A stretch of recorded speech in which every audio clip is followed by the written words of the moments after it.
Hello everyone, welcome back to my channel. Chicken fry আমরা কম বেশি সবাই তৈরি করতে পারি, কিন্তু অনেকেরই অনেক রকম সমস্যা হয়।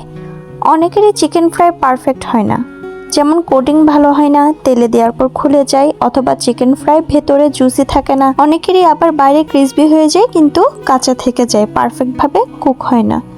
এই ধরনের ছোট ছোট সমস্যার টিপস সহ আজকে চিকেন ফ্রাইয়ের রেসিপি তৈরি করে দেখাবো। চিকেন ফ্রাই তৈরি করার জন্য আমি এখানে 500 গ্রাম চিকেন নিয়েছি। চিকেনগুলোকে ধুয়ে ভালো করে পানি ঝরিয়ে নিয়েছি। অবশ্যই পানি ঝরিয়ে নিতে হবে ভালো করে। প্রথমে আমি এখানে 1.5 চা চামচ রসুন বাটা নিয়েছি। যেহেতু আমার চিকেনের পরিমাণ কম, তাহলে মশলার পরিমাণটা অবশ্যই কম হবে। 1 চা চামচ দিয়ে দিয়েছি আদা বাটা, 1 চা চামচ দিয়ে দিলাম জিরা বাটা, 1.5 চা চামচ দিয়ে দেব মরিচের গুঁড়া, 1 চা চামচ দিয়ে দেব ধনে গুঁড়া, আর 1/2 চা চামচ কালো গোলমরিচের গুঁড়া, 1 চা চামচ দিয়ে দিচ্ছি আমি গরম মশলা। আমার গরম মশলার মধ্যে আমি 1 চা চামচ চাট মশলাও মিশিয়ে নিয়েছিলাম। পরিমাণ মতো দিয়েছি লবণ, 1 টেবিল চামচ দিয়েছি লাইট সয়া সস, 1 টেবিল চামচ দিয়েছি টমেটো সস। সবগুলো উপকরণ হাত দিয়ে খুব ভালো করে মাখিয়ে নিতে হবে।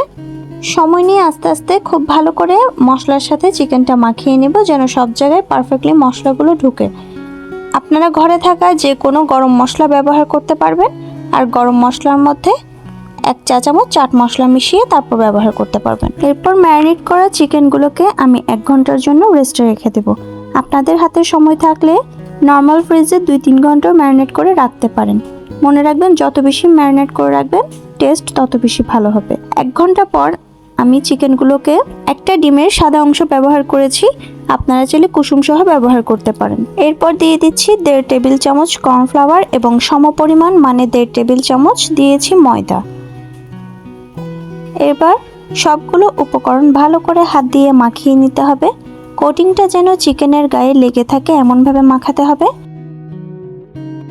কোটিংটা যদি আপনাদের পাতলা মনে হয় তাহলে সামান্য ময়দা অ্যাড করতে পারেন, আর যদি খুব ঘন হয়ে যায় তাহলে খুব সামান্য পরিমাণ পানি দিয়ে কোটিংটা ঠিক করে নিতে হবে। মনে রাখবেন, কোটিং ভালো হলে ফ্রাইটাও ভালো হবে। কোটিং ভালো হলে চিকেন ফ্রাই করার পর কোটিং খুলে যাবে না। ময়দা মাখানোর পর সাথে সাথে ফ্রাই করার চেষ্টা করবেন, তাহলে চিকেন খুব ক্রিসপি হয়।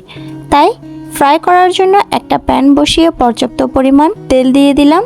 মনে রাখবেন, চিকেন ডুবো তেলে ফ্রাই করতে হবে। তেলটা প্রথম পর্যায়ে খুব বেশি গরম করা যাবে না, মোটামুটি গরম হলে চিকেন তেলে ছেড়ে দিতে হবে। প্রথম পর্যায়ে যদি তেল খুব বেশি গরম করে ফেলা হয় তাহলে চিকেন ছাড়ার সাথে সাথে কালার চলে আসবে, কিন্তু ভেতরে কাঁচা থেকে যাবে। তাই শুরু থেকে শেষ পর্যন্ত চুলার আঁচ মিডিয়ামে রেখে ফ্রাই করার চেষ্টা করবেন, তাহলে ফ্রাই পারফেক্ট হবে। এখন তেল গরম হওয়ার পর আমি একটা একটা করে চিকেন তেলে ছেড়ে দিচ্ছি। খেয়াল রাখতে হবে, চিকেন ছাড়ার পর যতক্ষণ পর্যন্ত না কালার আসে ততক্ষণ এটা উল্টে পাল্টে দেওয়া যাবে না, তাহলে কোটিং খুলে যেতে পারে।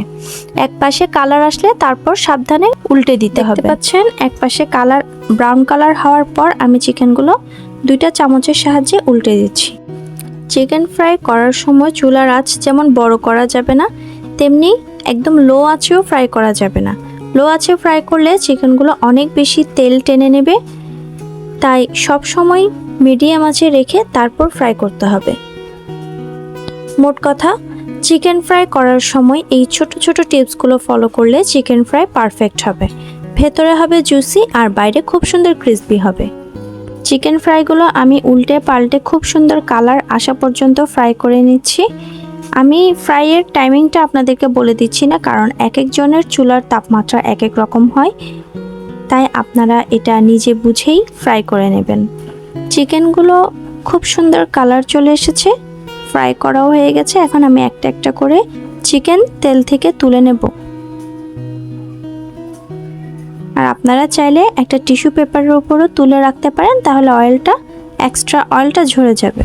এই টাইপের ফ্রাইড চিকেন বেশিরভাগ স্যুপ, ফ্রাইড রাইস এই ধরনের খাবারের সাথে অনেক বেশি ভালো লাগে। আমি চেষ্টা করেছি একদম বাংলাদেশি রেস্টুরেন্ট স্টাইলে চিকেন ফ্রাইটা তৈরি করে দেখানোর জন্য।